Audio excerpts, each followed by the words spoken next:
पूर्णमदः पूर्णमिदं पूर्णात् पूर्णमुदच्यते पूर्णस्य पूर्णमादाय पूर्णमेवावशिष्यते। ॐ शान्ति शान्ति शान्तिः। शङ्करं शङ्कराचार्यं केशवं बादरायणं सूत्रभाष्यकृतो वन्दे भगवन्तौ पुनः पुनः। ईश्वरो गुरुरात्मेति मूर्तिभेदविभागिने व्योमवद्व्याप्तदेहाय दक्षिणामूर्तये नमः।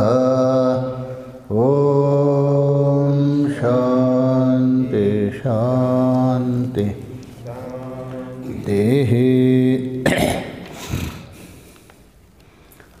भगवान के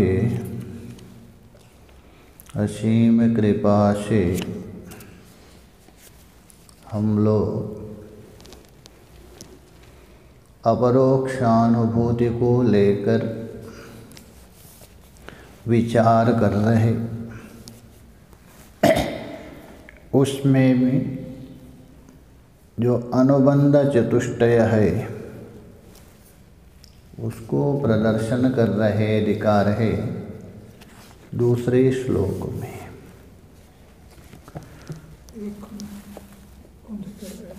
श्लोक का अर्थ तो हो गया। अच्छा, उसमें मिलेगा कोई?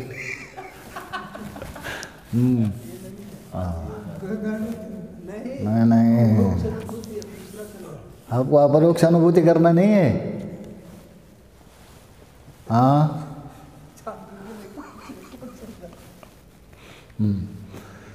तो यहाँ श्लोक की जो व्याख्या हो गई थी, टीका में देख लीजिए। अपरोक्ष इति, मूल में है ना अपरोक्ष इति करके, ये प्रतीक है मूल का। टीकाकार उतार है वही से उतार है। लोक में वही शब्द आया ना, अपरोक्ष अनुभूतिर वही प्रोच्यते मोक्ष सिद्धये। उसमें वही शब्द आया ना, वो उससे उतार है। वही इति अव्ययेन, ये वही क्या है? अव्यय है। तो प्रसिद्ध को जो तक है अव्यय है। अच्छा, अव्यय किसको कहते हैं? अव्यय बोल तो अविनाशी है ना। हाँ, अव्यय का मतलब अविनाशी, इसका विनाश नहीं होता है। क्योंकि वहाँ कहा जाए ना व्याकरण में, सदृशम त्रिषु लिंगेषु सर्वासु च विभक्तिषु वचनेषु च सर्वेषु यन्नः वेत्ति तदव्ययम्। व्याकरण वालों को बताइए, नहीं सुना है? अरे व्याकरण में नहीं सुना है अव्यय का? अव्यय हुआ क्या नहीं? तो वहाँ भी अव्यय बोल दो। सदृशम त्रिषु लिंगेषु, तीन लिंग है ना, पुल्लिंग, स्त्रीलिंग और नपुंसक। उनमें सब में बराबर चलेगा वो। बाकी तो अलग अलग होते हैं ना, पुल्लिंग अलग है, स्त्रीलिंग अलग अलग होते हैं, किंतु ये सभी लिंगों में एक समान, परिवर्तन नहीं होता है। सर्वासु च विभक्तिषु, सभी विभक्ति, प्रथम हो, द्वितीय हो, तृतीया, चतुर्थी, पंचमी, षष्ठी, सप्तमी, सभी में एक ही रहेगा। राम शब्द तो बदल गया ना आपका, रामा, रामम, रामेण, रामाया, रामात, और वो तो द्वितीय में गया, रामे सप्तमी में। तो इसीलिए सर्वासु च विभक्तिषु, सभी विभक्ति में। कितने हैं विभक्ति?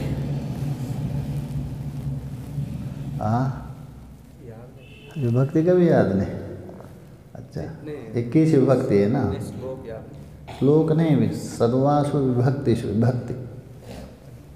हाँ, 3 का है ना, 7 3 21। तो सदृशम त्रिषु लिंगेषु सर्वासु च विभक्तिषु, सभी विभक्ति में भी एक जैसा हो, चाहे तो प्रथम हो, द्वितीय हो, तृतीय हो, सभी में। वचनेषु च सर्वेषु, एक वचन हो, द्विवचन हो, बहुवचन हो, उनमें भी बिल्कुल एक ही रहेगा। जैसे रामः, रामो, रामा बदल गया ना, एक वचन में रामा, द्विवचन में रामो, बहुवचन में रामः। ये क्या है? वचनेषु च सर्वेषु, सभी वचन में एक। यन्नः वेत्ति, कभी नष्ट नहीं होता है, कभी परिवर्तन नहीं होता है। तद अव्ययम, उसी को कहते हैं अव्यय कहा दिया है। तो कहने का मतलब है, चाहे तो लिंग हो, विभक्ति हो, वचन हो, कोई परिवर्तन नहीं होता है मोटे मोटे में, उसको कहते हैं अव्यय।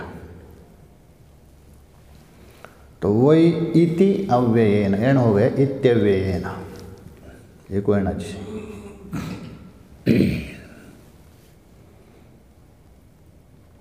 विद्वद अनुभवम, ये किसका है? सामान्य का नहीं, विद्वान है ना, उसका अनुभव है। क्योंकि सामान्य व्यक्ति 1000 मिलके भी आप बता रहे हो, अनुभव नहीं माना जाता प्रमाण। शास्त्र सम्मत, शास्त्र के अनुसार चल रहे उस महापुरुष का अनुभव ही क्या है? प्रमाण माना जाता है। मूल प्रमाण कौन है? वेद। मूल प्रमाण है, वेद प्रमाण है। वेद के अनुसार यदि स्मृति है, वेद का नाम है श्रुति कहते हैं ना, वेद को श्रुति कहा दिया है। श्रूयते है गुरु परंपरेण, गुरु परंपरा के द्वारा जो निरंतर तैलधारावत चलते रहते, उसको श्रुति कहा गया। उस श्रुति के अनुसार यदि स्मृति है, स्मृति तो 18 स्मृति है, तो सभी स्मृतियों को प्रमाण नहीं माना है। जैसे सांख्य स्मृति को कहाँ प्रमाण माना? नहीं माना, विरोध है ना वेद के साथ।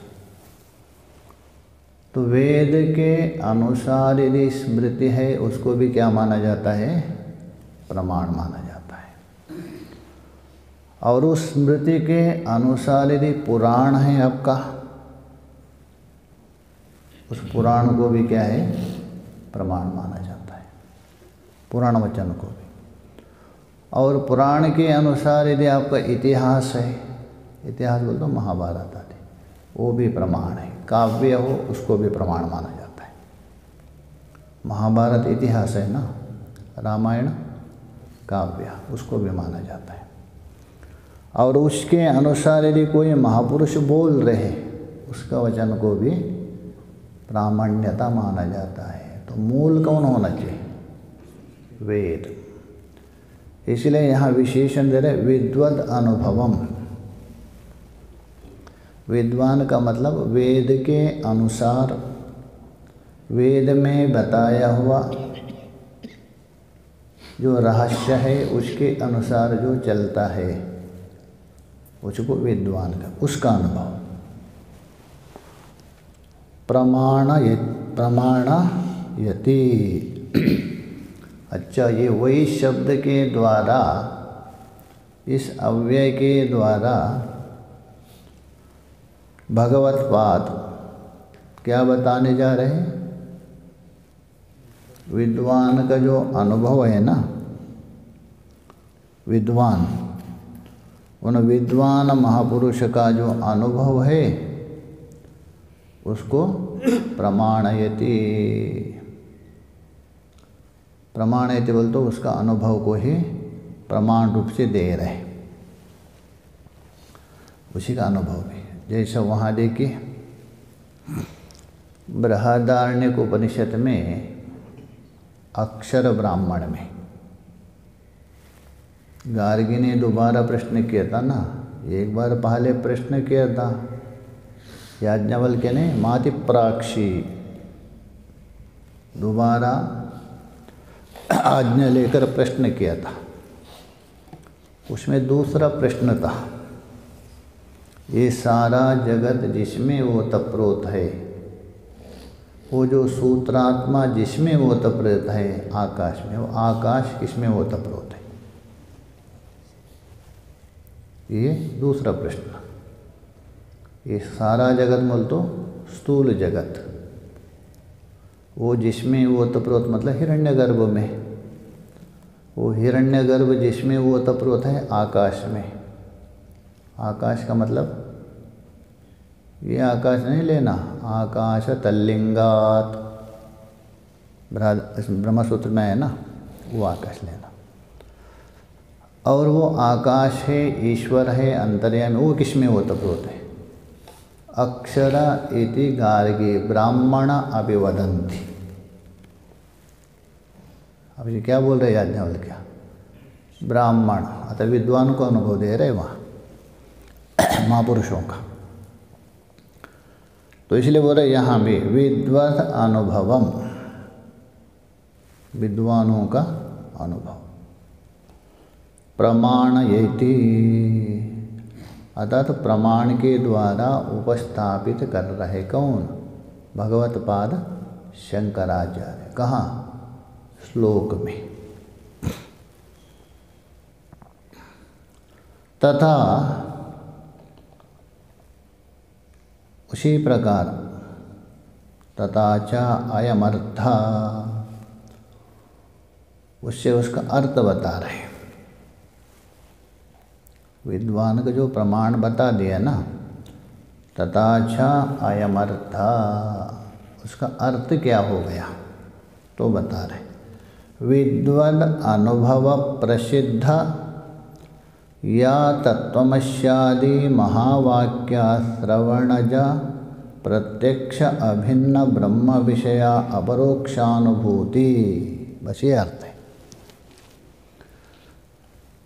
विद्वद अनुभव प्रसिद्ध, किनका? जो विद्वान का अनुभव प्रसिद्ध है, विद्वान के जो अनुभव प्रसिद्ध है। वो अनुभव प्रत्यक्ष आदि से नहीं, अनुमान आदि प्रमाण का अनुभव नहीं। कौन सा अनुभव है? तत्वमस्यादि महावाक्य श्रवणज। तत्वमस्यादि बोल तो और भी लेना। तत्वमसि है, अयमात्म ब्रह्मा है, प्रज्ञानम, सब लेना। 4 महावाक्य है ना उसमें। ये जो तत्वमस्यादि महावाक्य के श्रवण से उत्पन्न जो क्या प्रत्यक जीव और आत्म तत्व है ना, अभिन्न ब्रह्म विषय, ये जो तत्वमस्यादि वाक्य के श्रवण से बता रहे, तो श्रवण से ही ज्ञान होता है। यदि अधिकारी योग्य है पात्र योग्य है, श्रवण मात्र से क्या होता है, ज्ञान होता है। तो श्रवण तो आपका परोक्ष है ना शब्द, उसमें अपरोक्ष कैसा होगा? शब्द ज्ञान तो परोक्ष है ना, तो अपरोक्ष ज्ञान कैसा होगा? नहीं होगा। यदि विषय समीप में हो, शब्द से भी अपरोक्ष स्वीकार किया है, वस्तु समीप में उपस्थित हो, आपका शब्द ज्ञान से भी आपको अपरोक्ष होता है। नैयायिक के मतानुसार है ना, शब्द से सदा परोक्ष ज्ञानी होता है, अपरोक्ष नहीं होता है। शब्द से क्या है? परोक्ष। किंतु वेदांति में क्या है? वस्तु यदि समीप में है तो शब्द से भी क्या होता है? आपको अपरोक्ष ज्ञान होता है। दशमत्वमसि, दशमत्वमसि है ना, तो श्रवण मात्र से उसको ज्ञान हुआ था क्या? नहीं, दशमत्वमसि। जैसे 10 व्यक्ति गए थे ना, एक मर गया था मर के, तो उसमें दशमत्वमसि, क्योंकि वो व्यक्ति समीप में है ना, तो ज्ञान। वैसा ही तत्वमसि में भी जो आत्म तत्व क्या है? अत्यंत निकट है ना वो, क्योंकि आत्मा स्वरूप है, इसलिए श्रवण से भी ज्ञान होता है। तो क्यों नहीं हो रहा है? हम लोग तो श्रवण कर रहे हैं। हाँ, योग्यता नहीं, प्रतिबंध बड़ा है। प्रतिबंध त्रय रहितत्व, 3 प्रतिबंध से रहित होना चाहिए। 3 प्रतिबंध बड़े, 3 में यदि एक भी हो, भूत प्रतिबंध, वर्तमान प्रतिबंध, भविष्यत प्रतिबंध, ये 3 प्रतिबंध यदि है, तब तक श्रवण मात्र से ज्ञान नहीं होगा। वस्तु होने पर भी तब तक नहीं होगा। एक भूत प्रतिबंध होता है। भूत मतलब वो भूत नहीं लेना, भूतकालीन,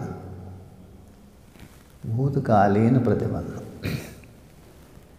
ऋषिकेश में एक संत थे, बहुत अच्छे थे, उड़ीसा के थे, बहुत पढ़े लिखे थे, सर्विस करते, बहुत बड़े आदमी थे। एक दिन क्या है, नीचे बैठे थे, बिल्कुल ऐसे बैठ के चुपचाप, आँख में आंसू थे। मतलब स्वामी जी क्या हुआ? तो बोलो पहले जो मेरा बच्ची थी ना, उसका याद आ रहा है। उनकी एक बच्ची थी, छोड़ के आए थे, उसका याद आ रहा है। ये प्रतिबंध बन रहा है। जैसा पंचदशी में दिया था ना विद्यारण्य भैंस का, पंचदशी सुनी है नहीं? हाँ, उसमें दिया है विद्यारण्य स्वामी जी ने। जैसा कोई पहले एक व्यक्ति गाँव के थे, भैंस की उनके पास थी, उसमें एक भैंस उसके बहुत प्रिय थी। बाद में उसके अंदर मन में ये आ गया, अरे बेकार समझा, छोड़ दिया, महात्मा के पास आ गए। तो महात्मा का नियम था, एक एक को एक एक गुफा देते थे, 3-3 घंटा ध्यान करने के लिए। 3 घंटा ध्यान करें और ढूंढ करके देखते थे आसपास में, ध्यान कर रहे हैं अथवा कुछ कर रहे हैं, सो रहे करके। तो बाकी सब ध्यान में बैठे थे, और वो जो व्यक्ति है ना, तो बार बार इधर उधर ये कर रहा। तो उसने पूछा, अरे तो ध्यान क्यों नहीं करते? सब लोग ध्यान कर रहे हैं। तो उन्होंने कहा, गुरुजी क्या करें, मैं ध्यान में बैठता हूँ, भैंस का याद आता है। तो संत ने कहा, कल से तुम भैंस का ही ध्यान करो, भैंस का। दूसरे दिन बैठ के बोलता, मैं भैंस को कैसे ले जा रहा था, किस प्रकार स्नान कर रहा था, चरा था, करते करते करते उसमें खो गए हो। 3 घंटा हो गए, सब लोग आ गए बाहर, ये तो बाहर नहीं आ रहे। गुरुजी ने कहा, अरे बाहर तो आ जाओ, अभी 3 घंटे ज़्यादा। तो बोले, गुरुजी ये मेरी सींग इतनी बड़ी बड़ी है, गुफा से बाहर कैसे आ जाओ? मतलब तदाकार हो गए ना। मनो को कॉन्सेंट्रेशन करना, खींचना किसी प्रकार, ये भूत प्रतिबंधक है। ऐसा होता है महात्माओं में कुछ, तो श्रवण करने पर भी वो भूत प्रतिबंधक है ना, होने नहीं देता है। वर्तमान प्रतिबंधक है, 4 प्रकार का है। वर्तमान प्रतिबंधक है ना, ये 4 प्रकार का माना जाता है। सबसे पहले विषयासक्ति। वेदांत श्रवण तो कर रहे हम लोग, वस्तु समीप में भी है, किंतु विषयासक्ति बीच में आके व्यवधान कर रहे, ज्ञान होने नहीं दे रहे। तो विषयासक्ति यदि है, श्रवण करने पर भी ज्ञान नहीं होता। इसके लिए आपको साधन है, मनन है, ये सब करना पड़ता है। दूसरा है बुद्धिमान्यता। कभी कभी बुद्धिमान्यता होती है ना, तभी भी, जैसे देखिए वहाँ इंद्र और विरोचन दोनों गए थे ना, छांदोग्य के 7वें अध्याय 8वें अध्याय में प्रजापति के पास गए थे ना विद्या ग्रहण करने के लिए,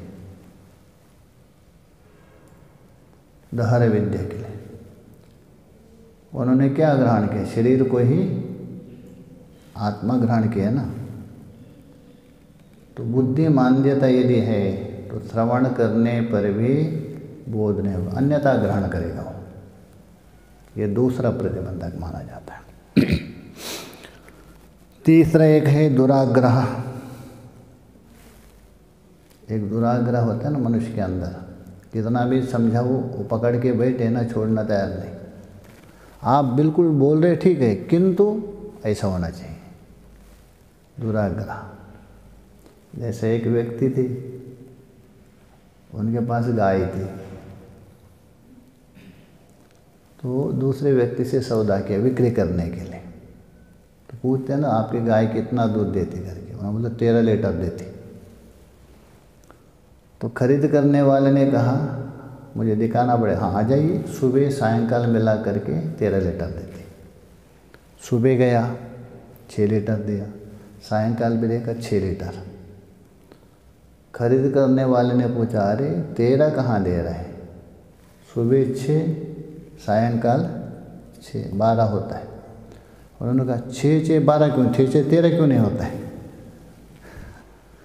वो बोला नहीं 6 12 होता है। तो बोला मैं नहीं मानूंगा, 6 13 होता है। अब क्या कहेंगे उसको? ये दुराग्रह। वैसे ही यहाँ शास्त्र और महापुरुष बार बार समझा रहे हैं, न जायते म्रियते वा।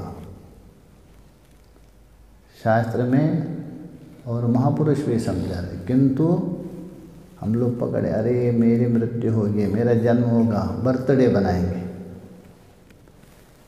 ये दुराग्रह है। और अभिनिवेश, चौथा प्रतिबंध। अभिनिवेश का मतलब जन्म जन्मांतर का संस्कार का तादात्म्य। मेरा सत्तक हो जाएगा, मैं मर जाऊं, इस प्रकार जो पड़ा है ना जन्म जन्मांतर का, ये अभिनिवेश। ये 4 प्रतिबंध के लिए है। श्रवण मात्र से ज्ञान नहीं होगा, ये वर्तमान है। एक भविष्यत प्रतिबंधक है। ये भविष्यत प्रतिबंधक हमारे हाथ में नहीं। भूत प्रतिबंधक और वर्तमान प्रतिबंधक आप साधना है, यदि बुद्धिमान्यता कुछ औषध आदि है ध्यान से हटा सकते, किंतु भविष्यत प्रतिबंधक है ना, वो प्रारब्ध के अधीन है। जैसे भागवत में नहीं आता है, भरत को 3 जन्म लेना पड़ा है ना, भरत, हिरण, जड़ भरत। तीसरे जन्म में जाके क्या हुआ? ज्ञान। वामदेव जी को देखो, गर्भ में हुआ ना, ये भूत प्रतिबंधक है। हाँ भविष्यत, भूत नहीं, भविष्यत प्रतिबंधक, इसको कहते भविष्यत प्रतिबंधक। ये प्रारब्ध के अधीन हमारे हाथ में, किंतु भूत प्रतिबंधक और वर्तमान प्रतिबंधक को आप पुरुषार्थ के द्वारा हटा सकते, संभव है। इसलिए श्रवण मात्र से भी ज्ञान होता है। ये है किसका? विवरणाचार्य का मत है। दो है ना मुख्य रूप से वेदांत में, एक विवरणाचार्य का, एक भामती मत चलता है। अच्छा, विवरणाचार्य कोई है? हाँ हाँ, विवरणाचार्य नहीं, नाम नहीं, विवरण उसका ग्रंथ का नाम है। प्रकाशात्मक यति है ना, उनके विवरण नाम का ग्रंथ है, ब्रह्मसूत्र के ऊपर टीका, इसलिए उसका नाम प्रसिद्ध हो गए विवरणाचार्य। और वहाँ देखिए चिस्सुकी बोलते, क्या पढ़ रहा है? चिस्सुकी। चिस्सुकी कोई ग्रंथ नहीं है, वहाँ तो प्रत्येक तत्व प्रबोधिका है ग्रंथ। चिस्सु का आचार्य है वो, उस आचार्य का नाम ग्रंथ में रखा, वहाँ ग्रंथ का नाम आचार्य में रखा। तो विवरणाचार्य के मतानुसार श्रवण से ज्ञान होता है, और मनन और निधिध्यासन है ना, ये उसके सहायक है। किसका? श्रवण का। और वाचस्पति मिश्र कहते हैं नहीं नहीं, निधिध्यासन से। श्रवण और मनन क्या है? सहायक है। और विवरणाचार्य कहते हैं शब्द से ही आपको ज्ञान होता है, शब्द से ही ज्ञान होता है। और वो कहते हैं नहीं, शब्द से होता नहीं है, अपना मन से, चिंतन से होता है। ये थोड़ा दोनों में अंतर है। तो इसलिए हम बता रहे विद्वद अनुभव प्रसिद्धा, अर्थात विद्वान महापुरुष उनके अनुभव में प्रसिद्ध, और तत्वमस्यादि महावाक्य के श्रवण से उत्पन्न अभेद ज्ञान। देखिए वेदांत में और कर्म और उपासना में थोड़ा भेद है। कर्म और उपासना में केवल शास्त्र प्रमाण है, वहाँ क्या है? केवल शास्त्र प्रमाण। और आत्मतत्व के विषय में शास्त्र प्रमाण है, और युक्ति और आपका अनुभव प्रमाण है, तीन हो जाएगा। किंतु अनुभव कैसा होना चाहिए? शास्त्र सम्मत हो, इसलिए हम बता रहे दो दे रहे। विद्वद अनुभव प्रसिद्धा कौन? या तत्वमस्यादि महावाक्य श्रवणा। तत्वमस्यादि महावाक्य है ना, बहुत बड़े वाक्य होगा, महावाक्य है। ऋषिकेश में एक बार छोटे महाराज जी थे ना, उनसे किसी भगत ने कहा, महाराज वो महावाक्य हुआ। अरे तेरा काम नहीं है महाराज, बता दीजिए हम सुने तत्व। महाराज ये तो छोटी सी वाक्य, महावाक्य कहाँ है? ये तो तत्वमसि बहुत छोटे है ना, महावाक्य कहाँ है? तो महावाक्य का मतलब वाक्य बड़ा नहीं है, महत्तत्व। महत्तत्व बोल तो अपरिच्छिन्न, सांख्य का महत्व नहीं लेना। बृहदारण्यक में तस्या महतो निष्कर्षितः ऋग्वेद यजुर्वेद, वो महत्व का अर्थ करते हुए अपरिचिन्नम, उस अपरिचिन्न तत्व को बोध करवाने वाले वाक्य है महावाक्य। अथवा जीव और ब्रह्म का एकत्व बोध करने वाले वाक्य का नाम है महावाक्य। तो ये बोल रहे तत्वमस्यादि। अब देखिए यहाँ तत्वमसि को लेकर खींचलाने बहुत है। ये जो द्वैती है ना, ये कभी कर्मधारय नहीं मानेंगे। तस्य त्वमसि, तस्मिन् त्वमसि, तेन, ये तो सब मान जाएंगे, मुख्य समनाधिकरण नहीं मानेंगे। ये है मुख्य समनाधिकरण है,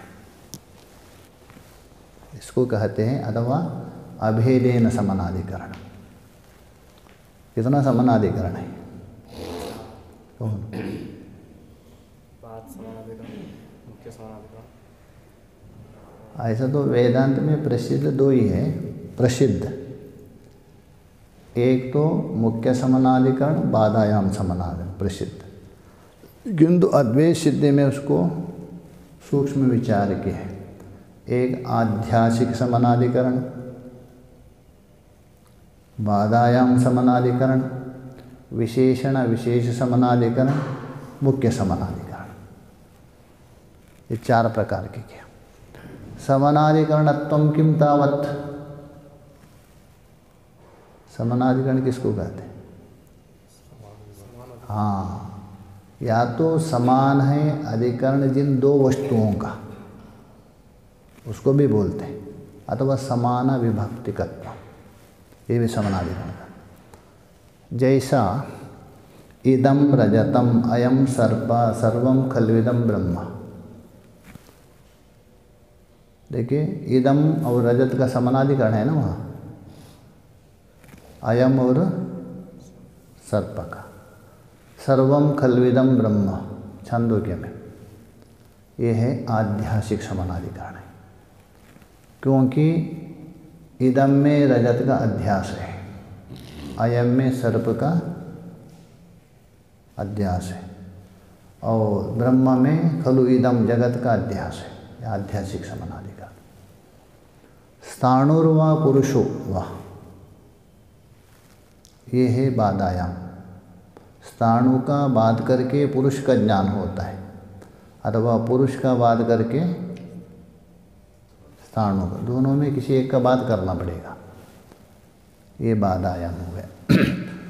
नील कमल अथवा नील घट, नील सु घट सु, यहाँ समानाधिकरण है ना, यहाँ विशेषण विशेष है, क्योंकि विशेषण विशेष भूलम से समास हुआ है, इसका नाम है विशेषण विशेष समानाधिकरण। नील घट हो, नील कमल, जो भी। और तत्वमसि है, ये मुख्य समानाधिकरण अथवा अभेदेन समानाधिकरण मानते। तदेव त्वं त्वमेव तत्, दोनों एक जाएगा। तदेव त्वं अथवा त्वमेव तत्, ये मुख्य समानाधिकरण है। तो इसलिए बोल रहे महावाक्य श्रवणज। महावाक्य श्रवणज मतलब महावाक्य के श्रवण से जायते इति ज, उत्पन्न। अच्छा, महावाक्य का श्रवण किया आपने, उससे उत्पन्न क्या होगा आपको? दोनों में एकत्व, अहम ब्रह्मास्मि। सुनेंगे कौन हो? तत्वमसि। इसलिए तत्वमसि महावाक्य है ना, ये उपदेशात्मक महावाक्य मानते। तत्वमसि महावाक्य को उपदेशात्मक महावाक्य है, और उससे उत्पन्न होने वाला ज्ञान कौन है? ये अनुभवात्मक महावाक्य माना जाता है। दोनों महावाक्य है ना, एक को उपदेशात्मक महावाक्य और अहम ब्रह्मास्मि है ये अनुभवात्मक महावाक्य। इसलिए बता रहे हैं हम। ज कौन है वो? प्रत्येक अभिन्न ब्रह्म विषया, यही उत्पन्न हो रहे हैं। प्रत्येक अभिन्न ब्रह्म विषय। अभी देखिए, जीव से अभिन्न नहीं बता रहे हैं, जीव से अलग है। देखिए, जीव कहने से वाच्य हो जाएगा, जीव कहने से वाच्यार्थ होगा, वाच्य के साथ एक नहीं कर सकते।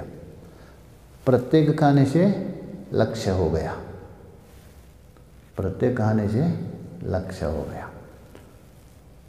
तो इसलिए प्रत्येक उससे अभिन्न है कौन? ब्रह्म विषयणी जो अपरोक्षानुभूति। ये किससे हो रहे? महावाक्य के श्रवण से उत्पन्न होते। प्रत्येक आत्मा से अभिन्न ब्रह्म है, ऐसा अपरोक्ष अनुभूति को अहम ब्रह्मास्मि, ये अपरोक्ष अनुभूति होती है। प्रत्येक का अर्थ क्या है? प्रत्येक बोल तो प्रतिम प्रतिम अंचति इति प्रत्येक, प्रति है ना, प्रतिम प्रतिम हर एक में है ना, अंचति गच्छति विद्यमान, प्रत्येक में रहते हैं ना, कि ना साक्षी रूप है ना, इसलिए प्रत्येक आत्मा कहते हैं। प्रत्युपसर्ग अंचु धातु से बनता है प्रत्येक। ऐसी जो अनुभूति, ये अनुभूति किससे होती है? दो विशेषण दिया, विद्वानों के अनुभव से प्रसिद्ध भी होनी है और तत्वमस्यादि महावाक्य से श्रवण से उत्पन्न होने वाली जो अनुभूति, कौन अनुभूति? अपरोक्ष अनुभूति, अहम ब्रह्मास्मि। अभी देखिए अपरोक्ष अनुभूति का अर्थ कर रहे हैं, अपरोक्ष अनुभूति है ना, उसका अर्थ कर रहे हैं। अक्षाणाम इंद्रियाणाम परम अतीतम न भवति इति अपरोक्ष। अपरोक्ष किसको कहते हैं? अक्षाणाम, उसका अर्थ कर रहे हैं इंद्रियाणाम परम अतीतम। अक्ष का अर्थ किया गया इंद्रिय, परम का अर्थ कर रहे हैं अतीत। न भवति, उसे अतीत नहीं है, उसे परे नहीं है, उसे दूर नहीं है। इति अपरोक्षम, ये अपरोक्ष का अर्थ हो गया, ये केवल अपरोक्ष। अक्षाणाम इंद्रियम परम अतीतम न भवति इति अपरोक्ष, अर्थात इंद्रियों से दूर नहीं होता है। क्यों नहीं होता है, ये बता रहे, देखिए। इति अपरोक्षम, इंद्रियों से दूर क्यों नहीं है तो बता रहे, देखिए। इंद्रिया अधिष्ठाना तत्प्रकाशत्वाभ्याम, इंद्रियों से दूर क्यों नहीं है वो? एक तो इंद्रियों का अधिष्ठान है, कौन? वो जो अपरोक्ष अनुभूति, अपरोक्ष अनुभूति है ना, वो इंद्रियों के अधिष्ठान। अपरोक्ष अनुभूति इंद्रियों के अधिष्ठान कैसा बनेंगे? वो तो ब्रह्म है ना, ब्रह्म ही वही अनुभूति है और कोई अलग नहीं है। ब्रह्मा की अनुभूति नहीं होगी वहाँ, दोबारा भेद सिद्ध हो जाएगा। ब्रह्मा ही अपरोक्ष अनुभूति, आत्मा का अनुभव हो रहे नहीं, तो आत्मा अलग होगा, अनुभव अलग होगा, अनुभव करने वाला अलग होगा, त्रिपुटी आ जाएगा। त्रिपुटी दिया तो भेद सिद्ध हो जाएगा वहाँ। आत्मा एवं, वैसे ही अनुभूति ही ब्रह्म है और कोई अलग नहीं, इसलिए बोला अधिष्ठान है वो। केवल इंद्रियों का अधिष्ठान नहीं, सारा जगत का अधिष्ठान है, सारा जगत उसमें कल्पित है, इसलिए बता रहे हैं। इंद्रिया अधिष्ठान, एक इंद्रियों का अधिष्ठान है, इसलिए इंद्रियों के समीप में है, परे नहीं है। और दूसरा बता रहे हैं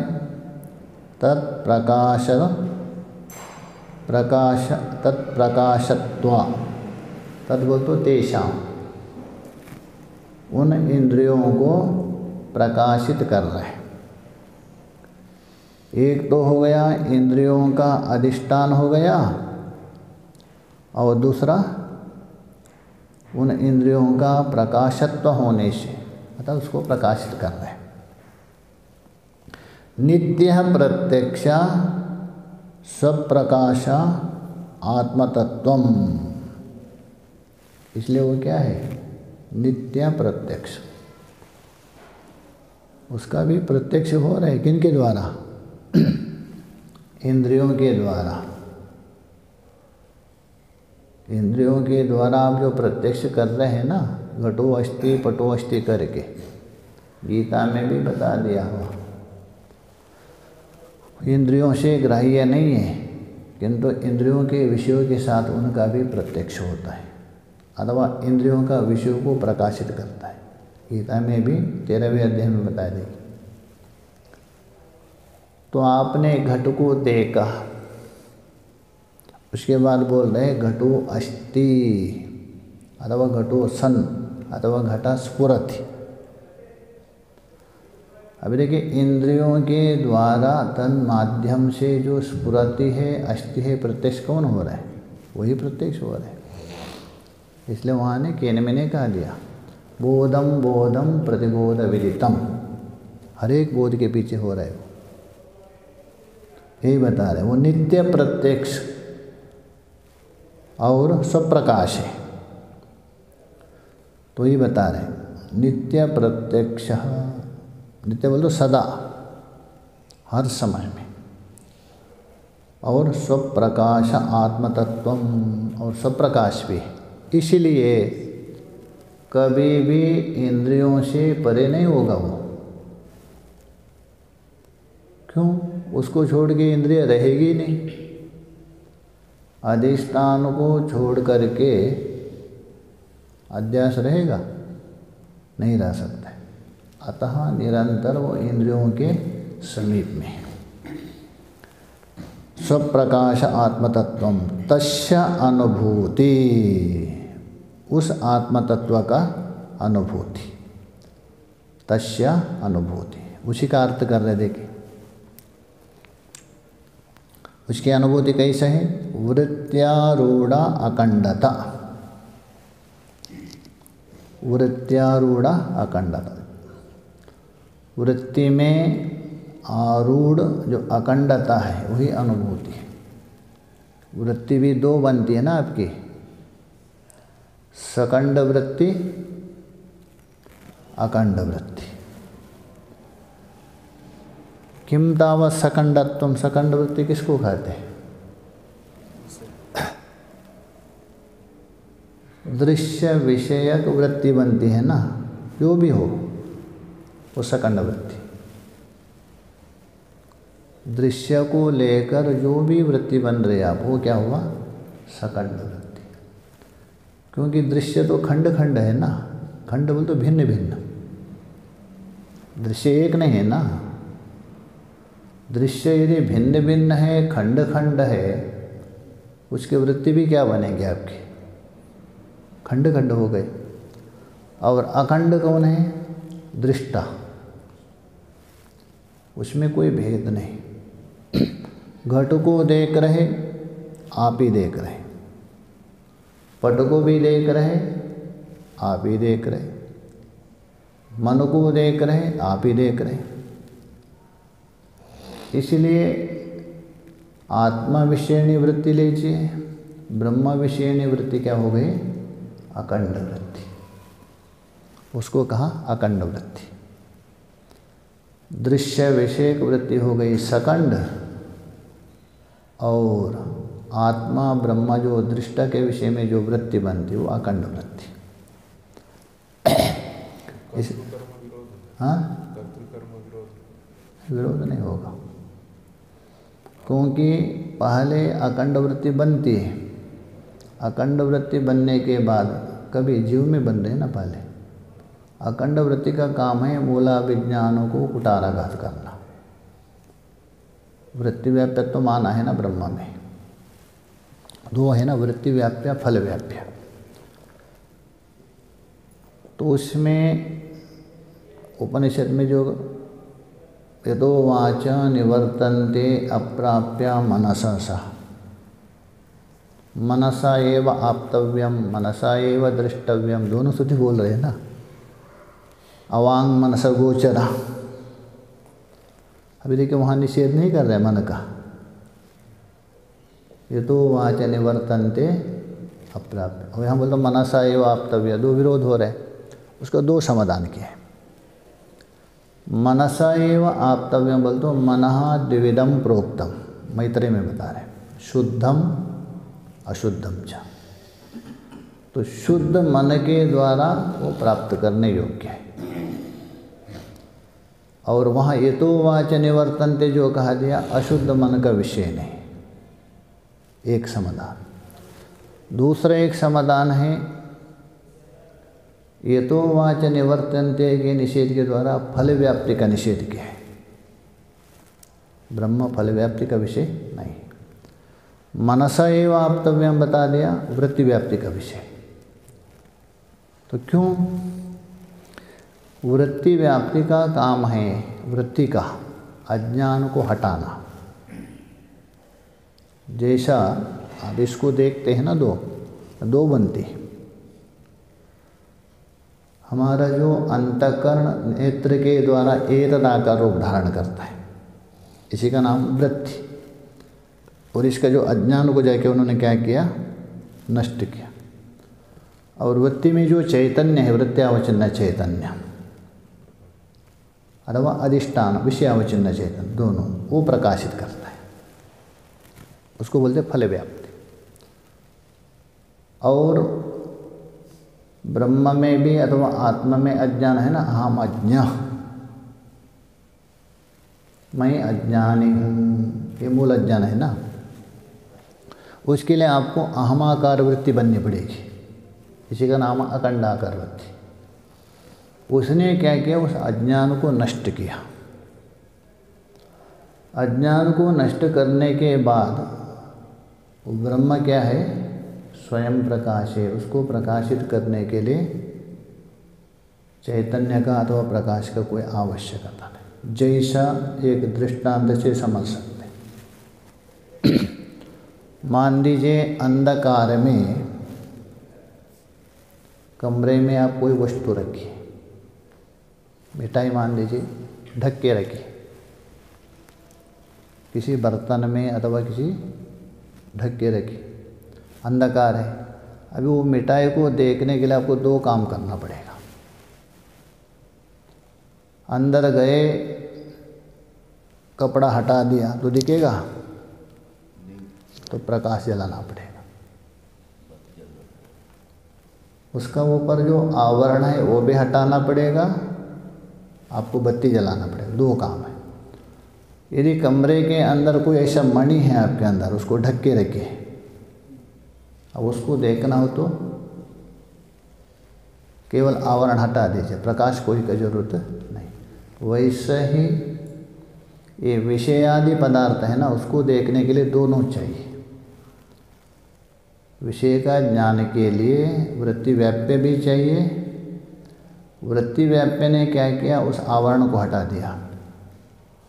फल व्याप्य ने क्या किया? उसको प्रकाशित कर दिया। ब्रह्म तो मणि के समान स्वयं प्रकाश है, केवल अज्ञान से आवृत, अज्ञानेन आवृतम। तो वृत्ति ने क्या किया? हटा दिया वो स्वयं प्रकाश। उसके बाद जो वृत्ति कहाँ गई? वो बोलते कतक रजवत, कतक रेणुवत। कथा का मतलब फिटकिरी का मानते, कुछ लोग रीठे का मानते हैं। जैसे जल शुद्ध करने के लिए ना डालते, जल को भी क्या करता है? वो शुद्ध करता है, वो स्वयं भी बैठ जाता है।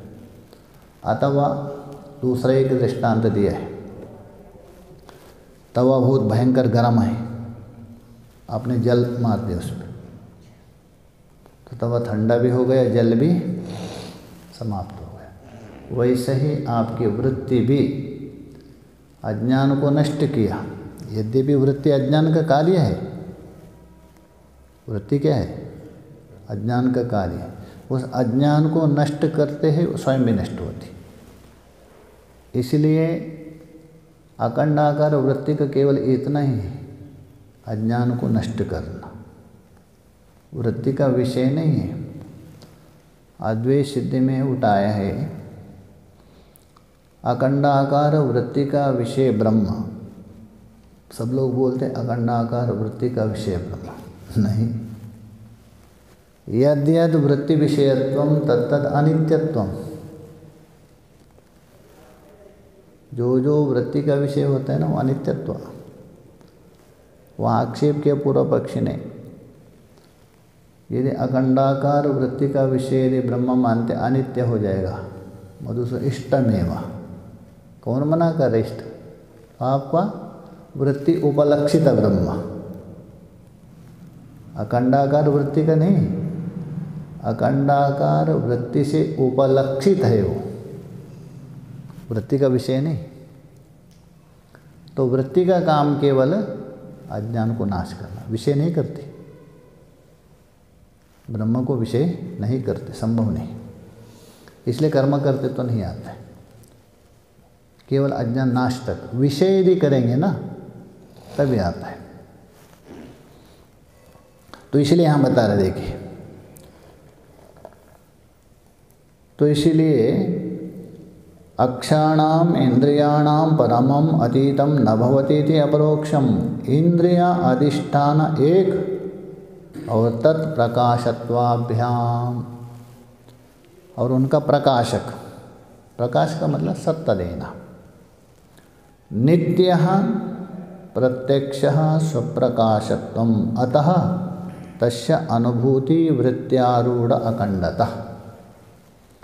इसलिए वही अनुभूति है, उसी का मतलब वृत्ति में आरूढ़ हो रहे अखंडता, यही प्रत्यक्ष है, ये अनुभूति। अखंड वृत्ति में आरूढ़ होना ही अपरोक्ष अनुभूति ब्रह्मा का। एक अर्थ किया, यद्वा अथवा, दूसरा एक अर्थ कर रहे हैं, अपरोक्ष च असु अनुभूतिश्च, कर्मधाराएं कर रहे हैं। जो अपरोक्ष है वही अनुभूति। अपरोक्ष का मतलब क्या है? प्रत्यक्ष एक प्रकार से, किंतु प्रत्यक्ष में और अपरोक्ष में थोड़ा सा भेद है, दोनों में एक नहीं मान लीजिए, थोड़ा अंतर है, तो भी मान लीजिए प्रत्यक्ष। जो प्रत्यक्ष है वही क्या है? अनुभूति। कर्मधारय कर रहे हैं। अपरोक्ष च असु अनुभूतिश्च, जो अपरोक्ष है वही अनुभूति है, जो अनुभूति है वही अपरोक्ष है।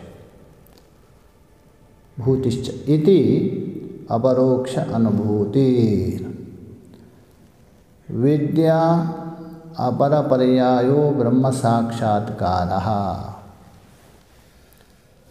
विद्या अपरपर्याय,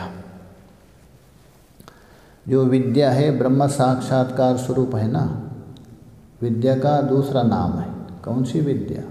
पराविद्या लेना। जो पराविद्या है ना उसी का नाम है ब्रह्मज्ञान। पराविद्या का नाम है ब्रह्मज्ञान। उस ब्रह्मज्ञान से क्या होता है? आपको मोक्ष होता है। पंचदशी मोटा है 90 अध्याय में। चाहे तो उसको एक ही विद्या अपरपर्याय द्वे विद्ये वेदितव्ये, एक अपरा विद्या एक परा विद्या, मुंडक में बताया ना। इसलिए यहाँ कौन सी विद्या लेना? परा विद्या, ये अपरपरा। अपरपर्याय ब्रह्म साक्षात्कार, वही क्या है? ब्रह्म साक्षात्कार। अर्थात जो कि विद्या का दूसरा नाम ब्रह्म साक्षात्कार स्वरूप पर्यवसित होता है। विद्या का काम क्या है? अखंडाकार वृत्ति स्थित करके ब्रह्म में पड़ा हुआ जो अज्ञान है उसको नष्ट करती, इसी का नाम है ब्रह्म साक्षात्कार। न तो घटादि के समान यहाँ त्रिकुटी के द्वारा साक्षात्कार नहीं लेना। घटादि का जो साक्षात्कार है ना, वहाँ प्रमाथा प्रमेय आदि भेद है, प्रमाण, ऐसा यहाँ नहीं लेना।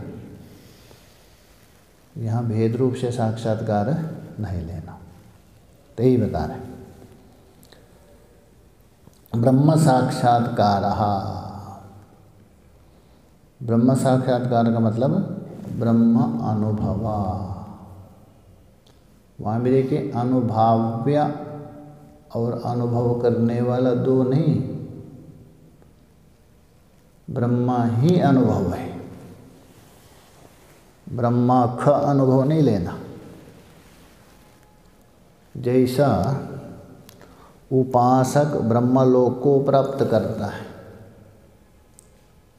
अहंग्रोपासक है ना, वो ब्रह्मलोक को प्राप्त करता है। वहाँ ब्रह्मणा लोका, सृष्टि करना, कौन? हिरण्यगर्भ लोक। और सुषुप्ति में जो जाता है ब्रह्मलोक में, सुषुप्ति में भी जाते हैं ना ब्रह्मलोक में, सदा सौम्य सदा संपन्नो भवति, वहाँ ब्रह्म एव लोका ब्रह्मलोक, किंतु अज्ञात ब्रह्म है। सुषुप्ति में नहीं जा रहे क्या? वो अज्ञात ब्रह्म कहिए, कारण ब्रह्म कहिए, अथवा ईश्वर कहिए।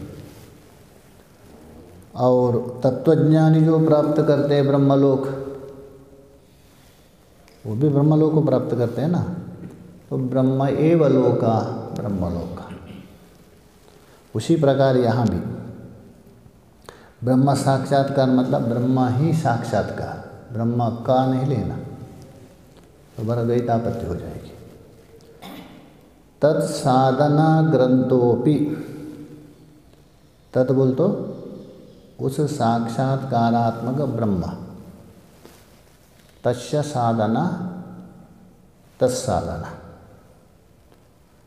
अर्थात वो जो उस साक्षात्कारात्मक ब्रह्म के साधन, साधन बोलते हैं प्रकटीकरण लेना, वैसा साधन नहीं, साध्य साधन, मतलब वो साधन कर रहे, उपासना कर रहे, ये साधन नहीं लेना। यहाँ जो साधन मतलब प्रकटीकरण अथवा बोध करवाना,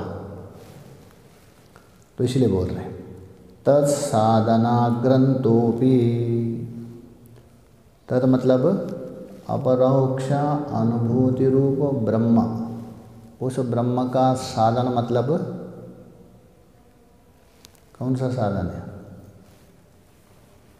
साधन का अर्थ है प्रकटीकरण, ब्रह्म का बोध करवा रहे हैं ना, ज्ञापन करवा रहे हैं, ये ग्रंथ ज्ञापन करवा रहे हैं ना, इसलिए उसको भी क्या कहा? अपरोक्ष अनुभूति कहा गया। वही बता रहे हैं तत्साधना ग्रंथोपि, कौन सा ग्रंथ? अपरोक्ष अनुभूति नाम का ग्रंथ भी। उपनिषद शब्दवत, जैसा उपनिषद बोलते हैं ना ग्रंथ को, ग्रंथ उपनिषद नहीं है, उस उपनिषद तत्व का ज्ञापन करवाता है, उस उपनिषद तत्व का प्रकट करता है, उस उपनिषद तत्व का बोध करवाता है, इसलिए ग्रंथ को भी क्या कहा? उपनिषद कहा गया। क्योंकि वहाँ बोध्य और बोधक को अभेद कर रहे हैं, अथवा ज्ञाप्य ज्ञापक को अभेद करके व्यवहार होता। ये तो लोक में भी करते हैं, लोक में भी ऐसा नहीं होता है। जैसे आप बाज़ार में जा रहे, बोले रिक्शा इधर आ जाओ, नहीं बोलते हे रिक्शा इधर आओ, क्या रिक्शा आएगा आपके पास? रिक्शा वाला आता है क्या? नहीं, आपने रिक्शा वाले को थोड़ा बुलाया, रिक्शा को बुला दिया ना। तो रिक्शा वाला और रिक्शा अभेद मान रहे। वैसे ही यहाँ ग्रंथ क्या कर रहे? उस तत्व का बोध करवा रहे, उस तत्व को प्रकट कर रहे, अथवा उस तत्व को ज्ञापन करवा रहे, अथवा उस तत्व को प्रतिपादन कर रहे, कोई भी लीजिए। इसलिए ग्रंथ को भी क्या कहा? उपनिषद। वैसा ही यहाँ भी लीजिए, अपरोक्ष रूप ब्रह्म को ज्ञापन करने से, अपरोक्ष रूप ब्रह्म को प्रकट करने से, अथवा अपरोक्ष रूप अनुभूति को प्रतिपादन करने से, इस ग्रंथ को भी क्या कहा? अपरोक्ष अनुभूति। यही बता रहे। तत्साधनः ग्रंथोपि उपनिषद शब्दवत् अपरोक्ष अनुभूति शब्देन उपचर्यते। उपचर्य मतलब गौण प्रयोग, मुख्य प्रयोग नहीं। गौण प्रयोग। वाच्य का बोध करवाने से वाचक को भी गौण कहा जाता है, मुख्य नहीं, उपचर्यते। झटिति अवलोकना मात्रेण एव उत्तम अधिकारिणाम ब्रह्म साक्षात्कार करणम ग्रंथ विषय इत्यर्थ। अधिकारी भिन्न है ना, उत्तम है, मध्यम है, अधम है, अधम। भाष्यकार ने 4 गिनाए हैं। मुमुक्षु का व्याख्या करते हुए जिज्ञासु का वेदांत सार संग्रह नाम का ग्रंथ में जो जिज्ञासु है ना, उत्तमा, मध्यमा, अधमा, अधमश्च, ये 4 प्रकार के माने। इसलिए हम बता रहे हैं झटिति, झटित मतलब शीघ्र, अवलोकन मात्रेण, केवल अवलोकन मात्र से, केवल अवलोकन करने से, अवलोकन बोल तो विचार करना, चिंतन करने मात्र से, अवलोकन मात्रेण। तो झटिति अवलोकन मात्रेण उत्तम अधिकारेण, यदि उत्तम अधिकारी है, ग्रंथ का श्रवण किया, उसी समय में चिंतन करने से ब्रह्मात्म साक्षात्कार करणम, ब्रह्म और आत्मा, ब्रह्म शब्द से लेना तत्, आत्मा का मतलब तुम, ब्रह्म शब्द से लेना तत्पद का लक्ष्य, और आत्मा शब्द से लेना तुम पद का लक्ष्य। तो ब्रह्मात्मा साक्षात मतलब अशी एकत्व, तो ब्रह्मात्मा साक्षात्कार करणम, ब्रह्म और जीव का एकत्व बोध करने में एक कारण हो गया कौन? ग्रंथ। तो झटिति सुनते हुए उसको ज्ञान हो जाता है, किसको? उत्तम अधिकारी। जैसे लोक में भी देखिए कभी कभी होते, गुरु जी श्लोक बोल रहे, एक को सुनते ही उसको याद हो जाता है, एक बार सुनते, किसी किसी को 2 बार में भी नहीं होता है, किसी किसी को साधारण 10 बार भी नहीं होता है। वैसे ही यहाँ ब्रह्म और आत्मा का एकत्व विषय में जो प्रतिपादन कर रहे हैं, वो सुनते ही उत्तमाधिकारी को ज्ञान होता है, झटिति। तो ग्रंथ विषय इत्यर्थः, ऐसा ये ग्रंथ का विषय होने से इस ग्रंथ को भी क्या कहा? अपरोक्ष अनुभूति, अथवा वहाँ उपनिषद कहा दिया, उत्तमाधिकारी।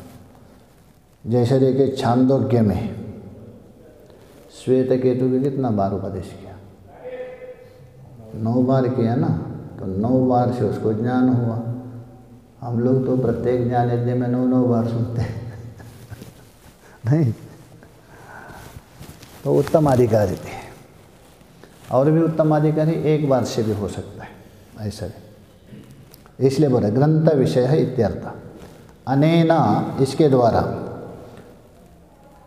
नित्य अपरोक्ष ब्रह्म आत्मतत्व विषयो दर्शितः, अनुबंध चतुष्टधिकार है ना, इसके द्वारा जो नित्य है, अपरोक्ष ब्रह्म है, आत्मतत्व विशेष है, ये विषय दिखा दिया। विषय अधिकारी आदि है ना, विषय कौन है? नित्य अपरोक्ष ब्रह्मात्मा है, आत्मतत्व ही विषय है इस ग्रंथ का, वो दिखा दिया। सप्रोच्यते, मूल श्लोक में है ना, प्रोच्यते करके, प्रकर्षेण तत्तद अंशकः, हाँ तत्तद प्रकर्षेण, तो ये बोल रहे हैं। तो तद तद आशंक निराकरणेन, तत्तद बोल तो अधिकारी में हो अथवा प्रमाण में, किसी में भी, तो तत्तद आशंक निराकरण पूर्वकम, जहाँ जहाँ प्रमाण विषय में आशंका हो गई, प्रमेय विषय में हो गई, अथवा प्रमाता में हो गई, जो भी इसलिए तत्तद आशंका निराकरण पूर्वकम सिद्धांत रहस्य प्रदर्शन रूपेण, सिद्धांत का जो रहस्य है, गोपनीय तत्व है, उस रहस्य का सिद्धांत रहस्य प्रदर्शन रूपेण उच्यते। उच्यते बोलते हैं प्रोच्यते का अर्थ कर रहे हैं। तो प्रोच्यते का अर्थ हो गया उन्हीं में जो आशंका है उसका निराकरण पूर्वक सिद्धांत का निचोड़ रहस्य है उसको कथ्यते, निरूपण कर रहे हैं। अस्माभिः पूर्वाचार्यैरिति अद्याह इति इत्यर्थ अध्याहार। टीकाकार बोल रहे हैं प्रोच्यते कथ्यते, कौन कहा रहे? तो बोल रहे हैं अस्माभिः, हम लोग, और पूर्वाचार्य है ना, उनके द्वारा इस प्रकार कथ्यते। हम भी कह रहे और हमारे पूर्वाचार्य है ना, उनके द्वारा भी। ननु प्राय प्रयोजनमनुद्दिश्य न मंदोपि प्रवर्तते इति न्यायात् नारंभणीयो ग्रंथा इति आशंक्या प्रयोजनम महामोक्ष सिद्धये इति। एक नियम है ना, ये आक्षेप कर रहे हैं। प्राय, प्राय बोल तो बाहुल्य, अधिक से अधिक। प्रयोजनम अनुद्दिश्य न मंदोपि प्रवर्तते, ये तो उत्तरार्ध है श्लोक का। पूरा है प्रयोजनम संप्रवृत्ते कारणम फललक्षणम प्रयोजनमनुद्दिश्य न मंदोपि प्रवर्तते। प्रयोजनम संप्रवृत्ते कारणम फललक्षणम, ये पूर्वार्ध है। प्रयोजनमनुद्दिश्य न मंदोपि प्रवर्तते। उत्तर वाक्य सब बोलते हैं श्लोक का, पूर्वार्ध नहीं। अभी देखिए वहाँ फललक्षणम प्रयोजनम संप्रवृत्ते कारणम, अन्वय करने पर फललक्षण बोल तो फलरूप प्रयोजन, फलरूप प्रयोजन। संप्रवृत्ते, किसी में प्रवृत्त होते ना अच्छे प्रकार से, उसके प्रति कारण है कौन? फललक्षणम। इसलिए प्रयोजनम संप्रवृत्ते है कारणम फललक्षणम। तो फललक्षण रूप प्रयोजन अच्छे प्रकार से प्रवृत्ति का कारण है। इसलिए प्रयोजनम अनुद्दिश्य मंदोपि न प्रवर्तते, ये न्याय है। प्रवर्तते इति न्यायात् न आरंभणीयो ग्रंथ, ग्रंथ का आरंभ नहीं करना चाहिए, क्योंकि यहाँ कोई प्रयोजन नहीं है ना। प्रयोजन आपने बताया नहीं, प्रयोजन के बिना प्रवृत्ति होती नहीं है, तो ग्रंथ आरंभ नहीं होना चाहिए। पूरा बख्शी इति आशंक्य, उत्तर दे रहे हैं प्रयोजनम आह। अरे पूर्व पक्षी, ऐसा नहीं, यहाँ भी प्रयोजन है, चिंता मत करो, यहाँ भी प्रयोजन है। सुनो, कौन है प्रयोजन? मोक्ष सिद्धये, बस यही प्रयोजन है। अभी तो समाधान हो गए ना आपको। प्रयोजनम अनुद्दिश्य मंदोपि न प्रवर्तते, अत्र तो प्रयोजनम वर्तते। कौन? मोक्ष सिद्धये, तो ही निकाल दें। इति मोक्षो नामा, अरे मोक्ष क्या है तो पहले समझाओ। मोक्षो नामा स्व अविद्या कल्पित अनात्म देहादि आत्मत्व अभिमान रूपा बंध निवृत्ति द्वारा स्वस्वरूप अवस्थानम, ये मोक्ष, मोक्ष की परिभाषा है। स्व अविद्या कल्पित, दूसरे की नहीं, अपने अपने में पड़ा हुआ जो अज्ञान है, उस अज्ञान से कल्पित। कौन? अनात्म देहादि, अनात्मा शरीर इंद्रिय सब लेना आदि, उसमें आत्मत्म अभिमान हो रहे हैं ना, शरीर में, इंद्रिया में, मन में, बुद्धि में, प्राण में, अथवा अपने से भिन्न परिवार में, पुत्र आदि में, ये जो आत्मत्वाभिमान है, तो बोले स्व अविद्या कल्पिता आत्मदेहादि आत्मत्व अभिमान रूप जो बंधन, उसकी निवृत्ति, उस निवृत्ति के द्वारा, उसका निवृत्ति होने के बाद क्या होगा? स्वस्वरूप अवस्थानम, अभी तक अपने से भिन्न अनात्म स्वरूप में स्थित थे, यही बंधन है। उसका निवृत्त करने के बाद स्वस्वरूप बोल तो अपना आत्मस्वरूप में अवस्थानम, इसी का नाम क्या है? मोक्ष। तो निचोड़ के इसका अर्थ हो गया, अपने अविद्या के द्वारा अनात्मा में आत्मत्व जो बुद्धि हो रही है, उस बुद्धि को निवृत्त करके अपने स्वरूप में स्थित होना, ये क्या है? मोक्ष। तस्य सिद्धये, उस मोक्ष के सिद्धि, उस मोक्ष के सिद्धि मतलब प्राप्ति, तदर्थम प्राप्ति, उस मोक्ष के प्राप्ति के लिए है कौन? ये ग्रंथ, इसलिए निष्प्रयोजन नहीं है। निष्प्रयोजन यदि होता तो आपका ये न्याय लागू हो सकता था। कौन सा? प्रयोजनम बिना मंदोपि न प्रवर्तते, अत्र तो प्रयोजनम वर्तते, किम? मोक्ष सिद्धि। तो ये बता रहे सिद्धि तब प्राप्ति, अनेन सर्व अनर्थ निवृत्ति द्वारा परमानंदो अवाप्ति रूपम प्रयोजनम दर्शितम। इसके द्वारा क्या दिखा दिया? सर्व जो अनर्थ, सारा जो अनर्थ, आध्यात्मिक हो, अधिदैविक हो, अधिभौतिक, कोई भी हो, सारे जो अनर्थ है, उस अनर्थ के निवृत्ति के द्वारा जो परमानंद रूप प्राप्ति है, वही मोक्ष है। यही प्रयोजन दिखा दिया, दर्शितम। आगे हम प्रश्न हो रहे, इस अपरोक्ष अनुभूति के अध्ययन किनके द्वारा होता है? प्रश्न है नहीं, ऊपर से उठा दीजिए। तो किम लक्षण अपरोक्षानुभूति, तो किम लक्षण मतलब उसका लक्षणार्थ नहीं लेना यहाँ, अर्थात ये जो अपरोक्ष अनुभूति नाम का ग्रंथ है, इसका अध्ययन किन महापुरुषों के द्वारा, किन के द्वारा होता है? ये प्रश्न है।